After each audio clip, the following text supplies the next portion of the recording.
오늘 주신 하나님의 말씀은 요한복음 4장 5절부터 14절까지 말씀을 봉독해 올리겠습니다. 요한복음 4장 5절로 14절까지 말씀을 봉독해 올릴 때 살아계신 하나님의 음성을 듣기를 바랍니다. 사마리아에 있는 수가라 하는 동네에 이르시니 야곱이 그 아들 요셉에게 준 땅이 가깝고 거기 또 야곱의 운물이 있더라. 예수께서 길 가시다가 피곤하여 운물 곁에 그대로 앉으시니 때가 6시쯤 되었더라. 사마리아 여자 한 사람이 물을 기르러 왔음에 예수께서 물을 좀 달라 하시니 이는 제자들이 먹을 것을 사러 그 동네에 들어갔음이로라. 사마리아 여자가 이르되 당신은 유대인으로서 어찌하여 사마리아 여자인 나에게 물을 달라 하나이까 하니 이는 유대인이 사마리아인과 상종하지 아니함이로라. 예수께서 대답하여 이르시되 네가 만일 하나님의 선물과 또 내게 물을 좀 달라 하는 이가 누구인 줄 알았더라면 내가 그에게 구하였을 것이요 그가 생수를 내게 주었으리라. 여자가 이르되 주여 물 기를 그릇도 없고 이 운물은 깊은데 어디서 당신이 그 생수를 얻겠사옵나이까. 우리 조상 야곱이 이 운물을 우리에게 주셨고 또 여기서 자기와 자기 아들들과 짐승이 다 마셨는데 당신이 야곱보다 더 크니까. 예수께서 대답하여 이르시되 이 물을 마시는 자마다 다시 목마르려니와 내가 주는 물을 마시는 자는 영원히 목마르지 아니하리니 내가 주는 물은 그 속에서 영생하도록 솟아나는 샘물이 되리라. 아멘.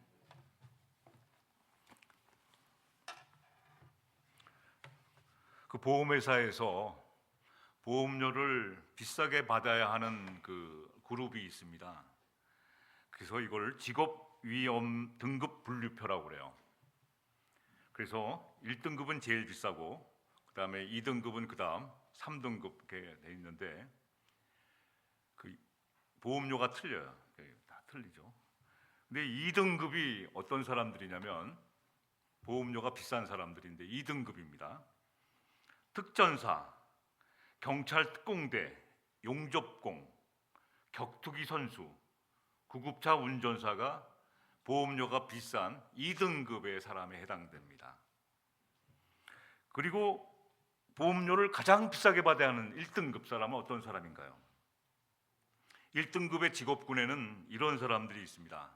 스턴트맨, 종군 기자, 헬기 조종사, 빌딩 외벽 청소원, 해녀 등이 있습니다. 그런데 놀랍게도 이 보험료가 가장 비싼 1등급 직업군에 19세부터 60세까지 나이에 해당되는 사람 중에서 아무 일도 하지 않는 직업이 없는 사람도 보험료가 가장 비쌉니다. 왜 그럴까요?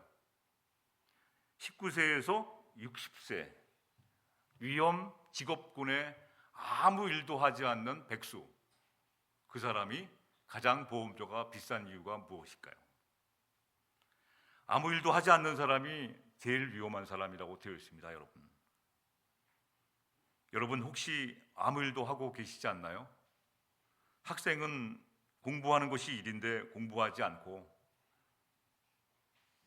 목사는 말씀과 기도를 준비해야 되는데 그것을 하지 않고, 또 아빠는 열심히 나가서 일을 해야 되고 여러 가지 자기에게 맡겨준 일들이 있는데 아무것도 하지 않으면 위험한 사람이라는 겁니다. 어디로 될지 모르니까.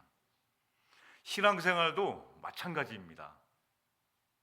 아무 일도 하지 않고 가만히 교회를 다니면 편안하고 안전한 것 같으나 영적으로 볼 때 굉장히 위험한 사람들입니다. 그래서 달란트 비유에 보면 주인이 5달란트, 2달란트, 1달란트 맡겼는데 1달란트 맡긴 사람은 아무것도 하지 않았어요. 그래서 주인은 노예에서 쫓아버렸죠. 예수님의 영적 원리 똑같습니다, 여러분. 하나님은 저와 여러분이 이 땅에서 아무 일도 하지 않고 그냥 살아가는 것을 원하지 않으세요. 그래서 틈만 나면 아무 일도 하지 않으려는 인간의 습성을 잘 아셔서 하나님은 저희들에게 이 성경 말씀을 통해서 두 가지 분명하게 어떻게 신앙생활을 해야 되는지, 어떻게 영적으로 일을 하면서 살아야 되는지를 분명히 알려주셨습니다. 여러분, 십자가를 보면 십자가는 우리를 위해서 희생하신 겁니다. 예수님이 사역을 하신 거예요. 십자가는 위로도 되어 있고 옆으로 되어 있습니다. 그래서 하나님은 저와 여러분들에게 두 가지 영적 원리를 알려주셨어요. 첫 번째는 신명기 6장 5절에도 나오는 말씀 여러분 잘 아실 거예요. 너의 마음을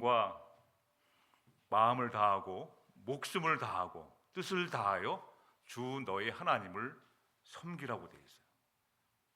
하나님을 사랑하라고 되어 있습니다. 마음과 목숨을 다하고 뜻을 다하여 하나님을 사랑하는 일을 이 땅에 있는 동안에 하라고 알려줬어요. 마음이라는 것은 뭘까요?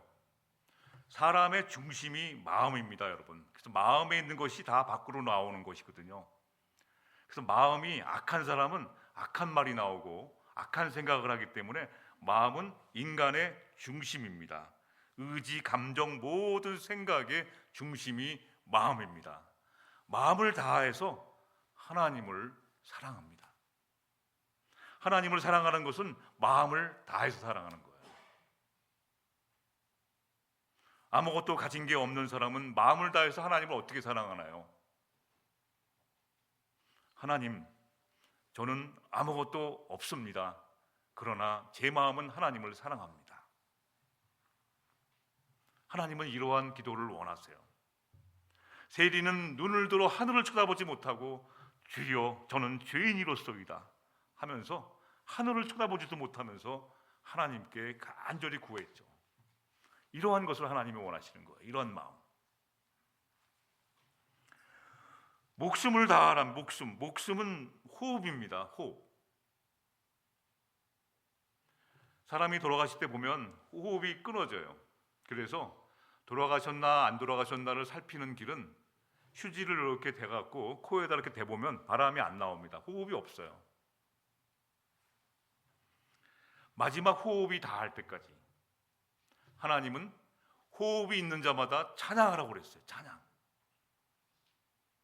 그래서 마지막 목숨을 다하여 하나님을 사랑하라고 그러는 거죠. 우리의 시작은 이미 예수 믿는 사람이 되었습니다. 그래서 마지막 날까지, 호흡이 다하는 날까지 예수님을, 하나님을 사랑하는 것이 저희의 임무입니다. 일을 해야 하는 겁니다. 뜻을 다하여 하나님을 사랑하라. 뜻은 생각과 지각이죠. 하나님을 무조건 믿습니다. 물론 좋습니다만 하나님을 이해해야 돼요.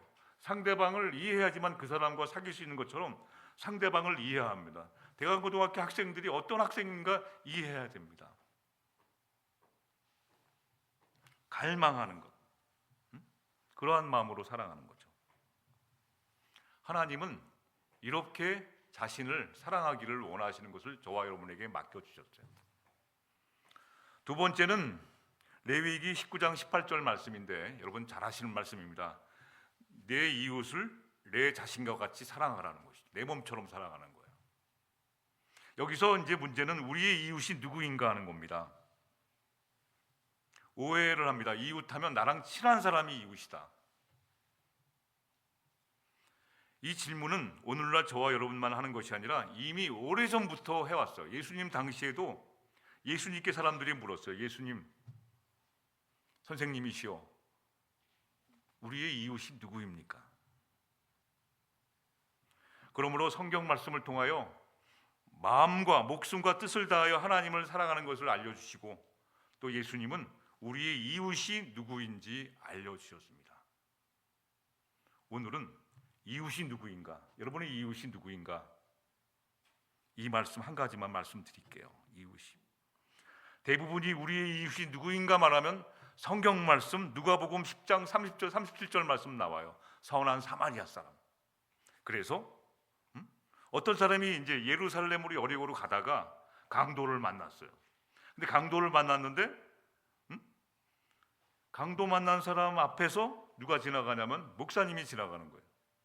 그 다음에 레위인은 교회의 장로쯤 됩니다. 예배를 섬기는 사람. 사마리아인은 지나가요. 사마리아인은 불신자, 예수님을 안 믿는, 교회 안 다니는 사람입니다. 근데 결론은 누구입니까? 다 예배 시간 때문에 바빠갖고 그냥 지나갔어요. 다 바빴어요. 그리고 그런 죽은 사람, 다친 사람 시체를 만지면 안 되기 때문에, 법에 있기 때문에 그냥 모른 척하고 빨리 바쁘게 갔습니다. 그런데 예수를 전혀 믿지 않는, 교회도 안 다니는 이방인 사마리아인이 그를 돌봐 주었다는 거예요. 예수님은 영생을 얻는 사람을, 비결을 물어보는 사람들에게 이 세 사람 중에서 누가 너의 이웃이냐고 질문을 반대로 던지셨어요. 그때 자비를 베푸는 자라고 그랬습니다. 이웃은, 우리가 다른 사람의 이웃이 되려면 우리가 자비를 베푸는 자가 되고, 우리가 다른 사람의 이웃이 되려면 자비를 받아야 되는 사람입니다. 자비를 베풀고 자비를 받고, 이렇게 이것을 너희도 이와 같이 행하라는 것이 이웃에 대부분이 이 말씀으로 해요. 우리의 이웃은 누구냐? 강도 만난 자의 이웃이다, 이렇게 말씀을 하는데, 성경에는 두 가지로 되어 있습니다. 하나님을 사랑하는 것과 이웃이 누구인지를 알려주는 것입니다. 그래서 성경을 읽다 보면 이 사람이 우리의 이웃이구나. 오늘 본문 말씀, 오늘 요한복음 4장 5절부터 읽은 이 요한복음 4장에 나오는 여자 한 분이 나오는데, 이분이, 예수님은 우리의 이웃이라는 거예요. 어떤 여자입니까? 사마리아 여자예요. 예수를 믿지 않는 사람, 교회를 다니지 않는 사람, 이 사마리아 여자를 우리의 이웃이라고 그랬어요. 이 여자는 도대체 어떤 여자이기에 우리의 이웃이라고 하신 것일까요? 복음서에 보면 예수님은 항상 어디 길을 떠나실 때 미리 계획이 없으세요. 다음 스케줄은 시카고를 거쳐서 LA로 간다, 뭐 이런 계획이 아니라 LA를 거쳐서 어디로 간다는 계획이 없어요. 그냥 갑자기 식사하시다가, 갑자기 얘기하시다가 가자 그러는 거예요. 가자. 그러니까 제자들은 막 당황스럽죠. 근데 예수님을 분명히 그냥 의미가 있을 거야 하면서 따라가는 겁니다. 여기도 마찬가지입니다. 예수님이 유대를 떠나 갈릴리로 가시는 길이라고 되어 있어요. 오늘 요한복음 4장 3절 4절 보면 예수님이 갑자기 유대를 떠나 갈릴리로 가시는 길로 가는 거예요.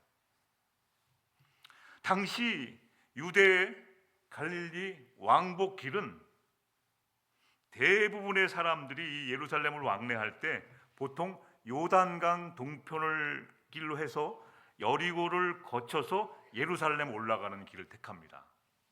대부분의 사람들이. 지도를 보시면 예루살렘이 있잖아요. 그럼 요단강 동편을 끼고 가다가 여리고를 거쳐서 예루살렘으로 이렇게 올라가는 길을 택해요. 반대로 올 때도 이렇게 오는 겁니다. 근데 지름길이 있어요. 지름길. 올라가고 내려갈 때 시간도 줄고 거리도 짧은 길이 있습니다.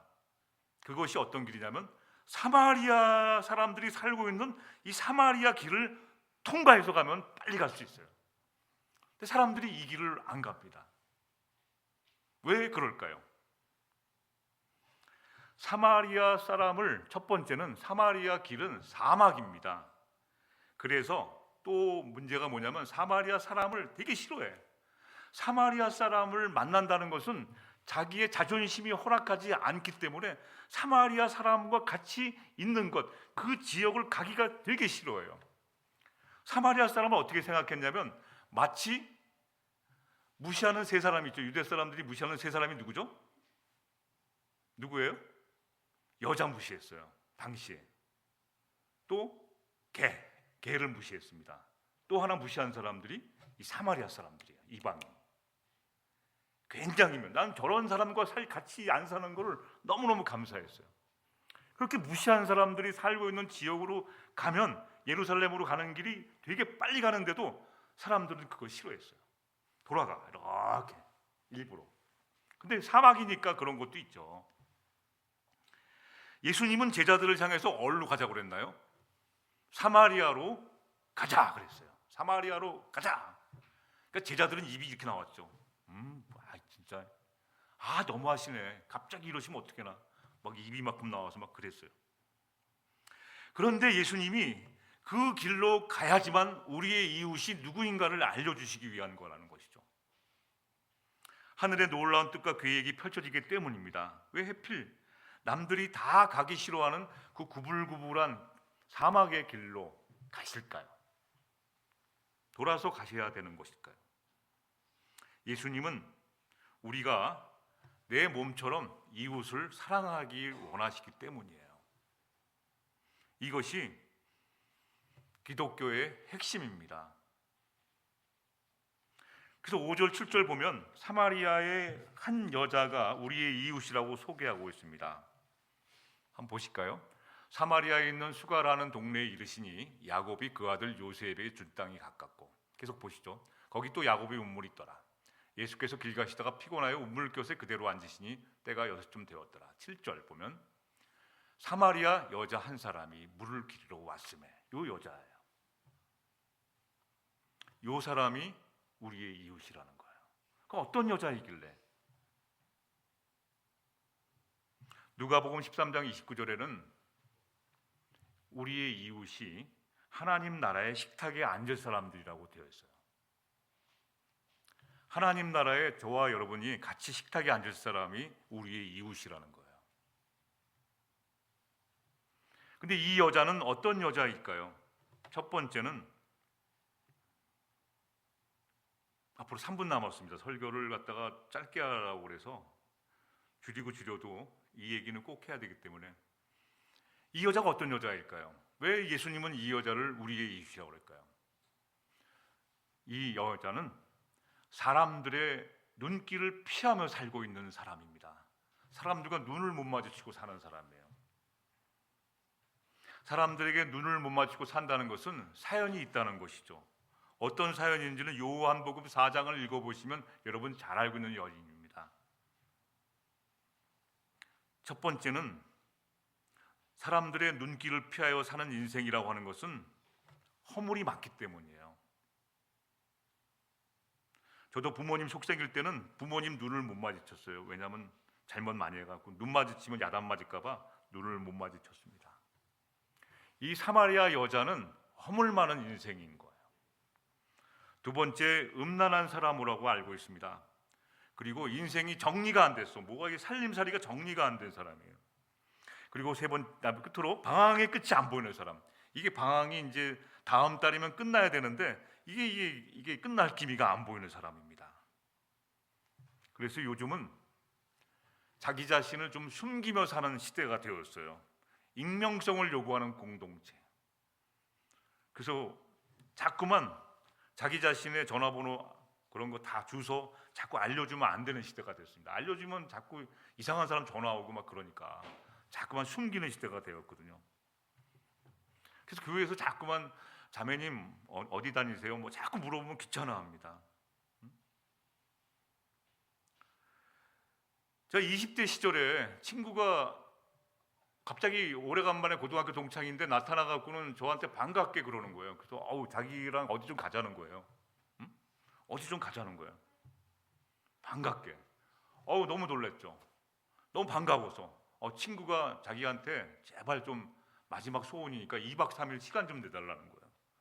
그래서 제 친구 한 3명이서 2박 3일 시간을 내갖고 그 친구가 인도하는 대로 따라갔습니다. 너희는 그냥 몸만 오면 돼. 그래서 몸만 따라갔습니다. 그 3명이 그 친구를 따라서 갔죠. 그 친구 포함해서 3명이 따라갔습니다. 근데 어디 강원도 얼로 산 쪽으로 막 들어가는 거예요. 차를 타고 갖고 막 산 쪽으로 들어가더니만 우리가 딱 가니까 그 문을 잠그는 거예요. 그 산 비탈길에 있는 문을 딱 잠그더니만 가봤더니 거기에 많은 사람들이 모여 있는 거예요. 그러니까 이단 종교예요. 거기서는 과거를 묻지 않습니다. 허물 만한 거 소용없습니다. 뭐든지 물어보지 않고 단지 남자는 뭐라고 불러요? 호칭을? 형제님 그렇게 부르면 좋은데 남자한테는 왕자님이라고 불러야 돼요. 여자한테는 공주님이라고 불러야 돼요. 가봤더니 저한테 왕자님 오셨어요. 그래서 기분이 좋더라고요. 왕자님 오셨어요. 또 여자분한테는 공주님 어서 오세요 그러는 거예요. 호칭을. 사람들이 지나온 얘기 그런 거 얘기 안 해. 다 근데 중요한 것은 뭐냐면 서로 눈을 안 마주쳐. 막 이러고. 그래서 저는 지나고 보니까 이게 문제 많은 사람들은 눈을 못 마주치는구나 그런 생각을 하게 되었어요. 그리고 오로지 왕자님, 공주님 부르고 교주 같은 사람이 나오더니만 막 그냥 막 뭐라고 그러나요? 응? 여러분 지금 죽으면 뭐 좋은 곳 간다고 막 낙원에 간다고 그러면서 막 지금 재산 무슨 필요가 있냐? 여러분 돈 있으면 뭐예요? 뭐야? 막 계속 그걸 강조하는 거예요. 어떤 사람은 실제적으로 뭐 이렇게 다 바쳤다고 그러더라고요. 친구도 다 바쳤어요 보니까. 그리고 얼굴이 편하고 이제 내일 죽어도 낙원에 가니까 거기에 우리들을 끌어들여서 너희들도 그렇게 힘들게 살지 말고 나처럼 모든 것을 다 내놓고 이렇게 가자는 거예요. 그래서 재산도 없지만 그 친구가 잘못된 이단 종교에 빠져 있구나라는 생각을 해서 탈출을 시도했습니다. 탈출이 안 된다는 거예요. 사정사정해서 택시를 이렇게 몰래 불러갖고 친구 2명이서 빠져나왔던 경험이 있습니다. 이 여인은 이단 종교에 빠진 건 아니지만 사람들의 눈길을 피하여 사는 여인이 예수님은 오늘날 저와 여러분의 이웃이라는 거예요. 문제는 이단 종교, 3단 종교에 빠지는 것이 아니라 눈길을 피하며 사는 허물 많은 인생들을 향하여 우리가 이웃이 되주라는 것이죠. 두 번째, 이 사마리아 여인을 통해서 예수님은 어떤 사람들에게 이웃이 되라 주라고 말씀할까요? 나에게 별로 중요하지 않는, 영향가 없는 사람들이 있어요. 중요하지 않고 생각되는 한 사람, 별로 나에게 도움이 되지 않는 사람. 이화여대 교목으로 수고하시는 김혜령 교수님이 책이 하나 나오셨어요. 제목이 죽을 때까지 유쾌하게라는 책이에요. 죽을 때까지 유쾌하게. 평생 새벽부터 열심히 살아온 아버지가, 이 교수님 아버지가 어느 날 갑자기 치매에 걸리신 거예요. 그런데 놀라운 것은 자기를 자기 몸 하나 간수하지 못하고 열심히 살아온 이 아버지가 치매에 걸렸는데 또 열심히 사는 거야. 그걸 보니까 웃음이 나오는 거야. 어이없는 웃음이겠죠, 물론. 평생을 자기 몸 하나 돌보지 않고 열심히 최선을 다해 살아왔는데 또 아무런 기억도 안 나고 막 그런 사람이 또 열심히 뭔가 하려고 그래. 열심히 걸어 다니는 거야, 자꾸만. 자기를 돌보지 만큼 열심히 산 사람이 이제는 전적으로 타인의 돌봄을 받아야 하는 병에 걸린 상태에서도 잠시도 쉬지 않고 걷고 또 걷는다. 어디로 가야 하는지 알지 못하는 걷는 행위로서 아버지는 자아 인식의 밀도가 낮아진 시간을, 타인과의 언어 소통이 어려워진 시간을 홀로 가득 채운다. 가끔 내가 손을 잡고 같이 걸으면 내 손을 꼭 잡다가도 이내 뿌리치며 다시 혼자 걷는다. 이런 얘기가 나와 있어요. 남한테 의지하지 않고 열심히 혼자 어떻게 해보려고 그러는 거야. 병을 어떻게 해보려고.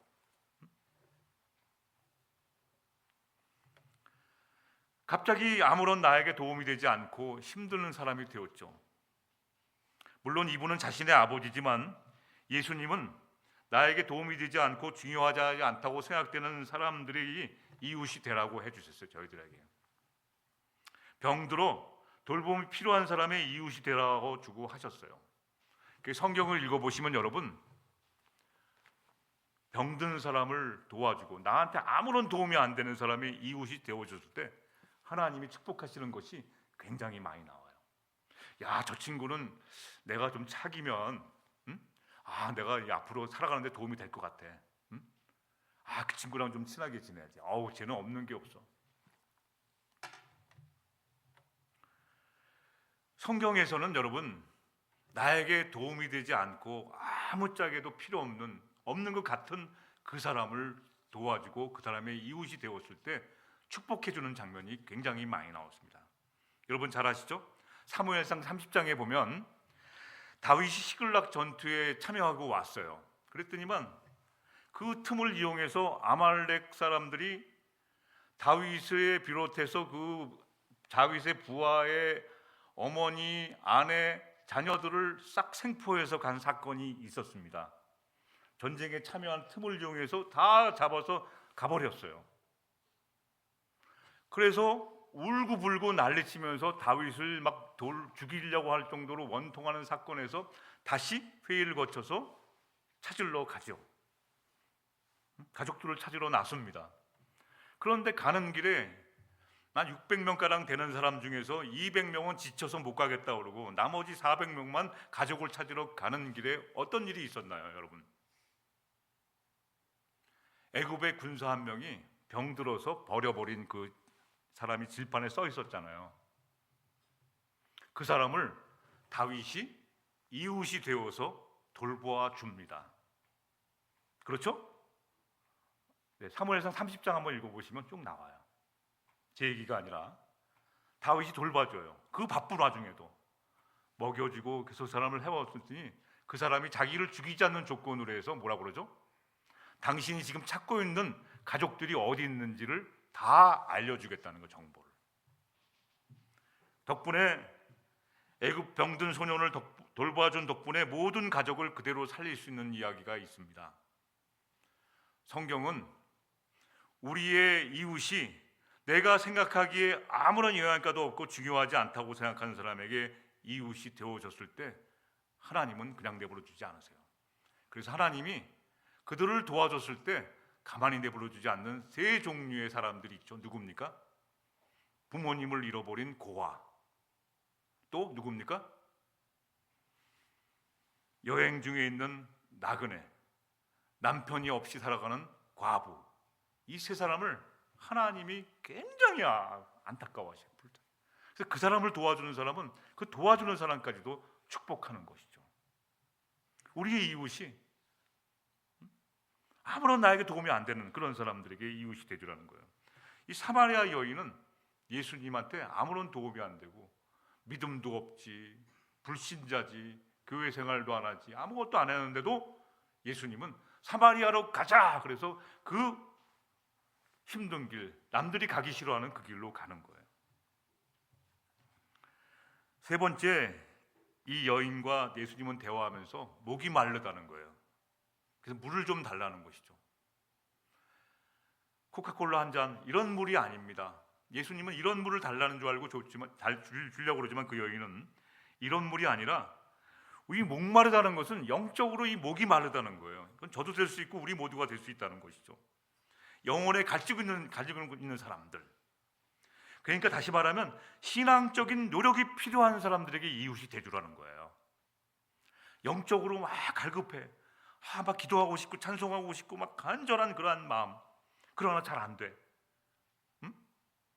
부흥을 위해서 열심히 다 하지만, 모든 것을 다 하지만 잘 안 될 때, 내 기도의 회복을 되기 위해서, 나의 인생이 바뀌기 위해서 최선을 다해 노력하지만 잘 안 되고, 막 땀 흘리지만 잘 안 되고, 자포자기하고 힘들어서 일어나고 또 엎어지고 또 넘어지고, 그런 사람들에게, 신앙적인 노력이 필요한 사람들에게 이웃이 되어주라는 거예요.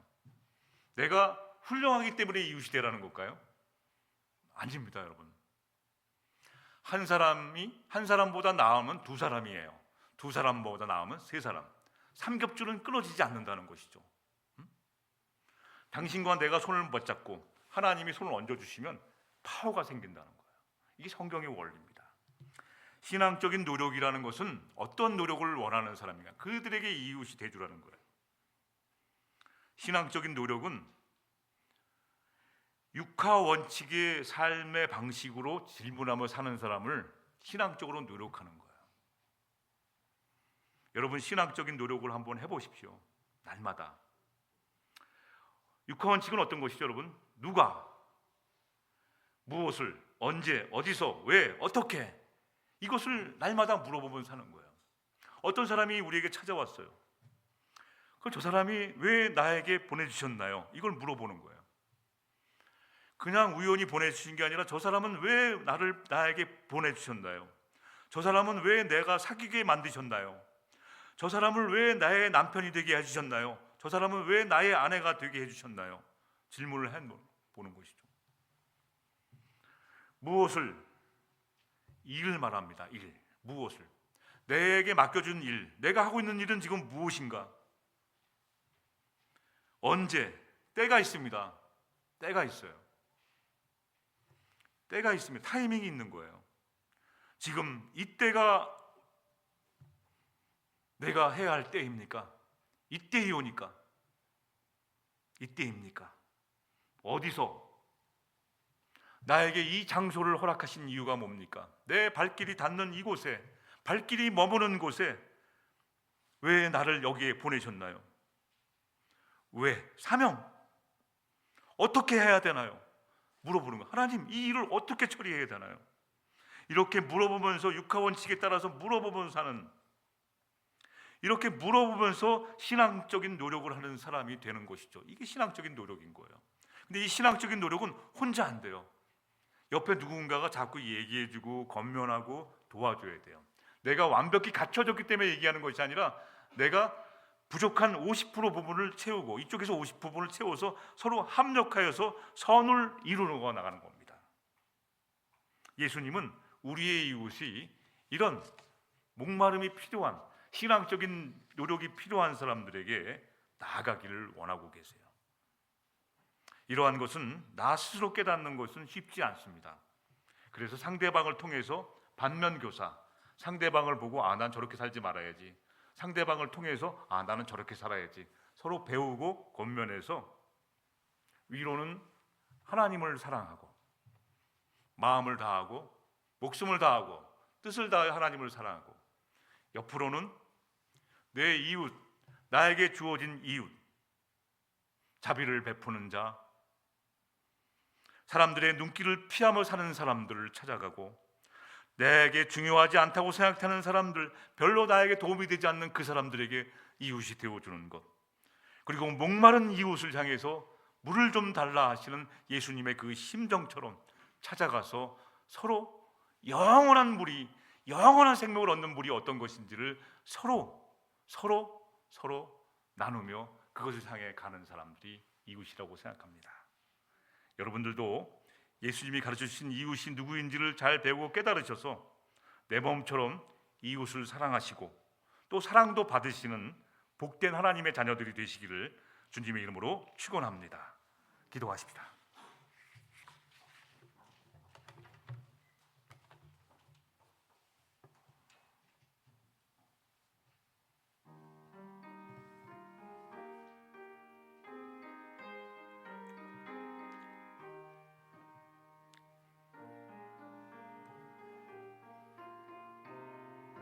여러분, 나랑 친한 사람이 이웃인 줄 알았습니다. 그러나 예수님은 사람들 향해 눈길을 제대로 주지 못하는 허물 많은 여인을 죄 많은 그러한 사람들의 이웃이 되주라고 하십니다. 또 예수님은 목마르다 하면서 영적 갈급함을 찾는 사람들의 이웃이 되주라고 합니다.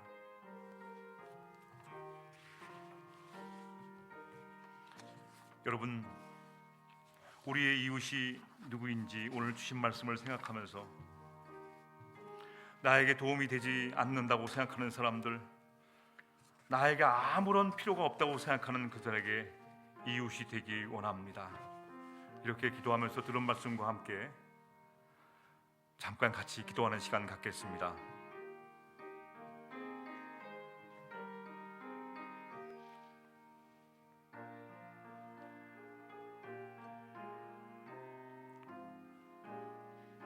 우리가 믿는 기독교는 하나님을 사랑하는 것과 이웃을 사랑하는 것을 빼놓으면 아무것도 내세울 게 없습니다. 여러분, 어렵고 힘든 길입니다만 주님과 함께 내 이웃들을 사랑하는 일에 부족함이 없도록 저희의 신앙적인 노력이 필요하다고 생각합니다. 아버지 하나님, 도와주시옵소서. 사랑하는 자들이 아버지 하나님, 나밖에 모르는 삶을 살았습니다. 날마다 우리의 이웃에 대해서 알려주고 깨닫고 이해하길 원하지만 저희들은 아무것도 모른 채 나에게 잘해주는 사람만 나의 이웃이라고 생각하고 친하게 지냈습니다. 아버지 하나님, 저희를 긍휼히 여겨주시사 예수님이 알려주시는 그 이웃을 향해서 나아가게 도와주시옵소서. 진정한 이웃을 통해서 하나님 나라가 회복되는 놀라운 역사가 저희들에게 있게 해 주시옵소서. 특별히 아버지 하나님, 세계적으로 유명한 대강고등학교 우리 학생들이 이곳에 왔습니다. 뜻깊은 여행길이 되게 하시고 의미 있는 여행길이 되어서 세상의 빛과 소금의 역할을 감당하게 부족함이 없는 이웃이 되게 하여 주시옵소서. 감사드리며 예수님의 이름으로 기도드리옵나이다.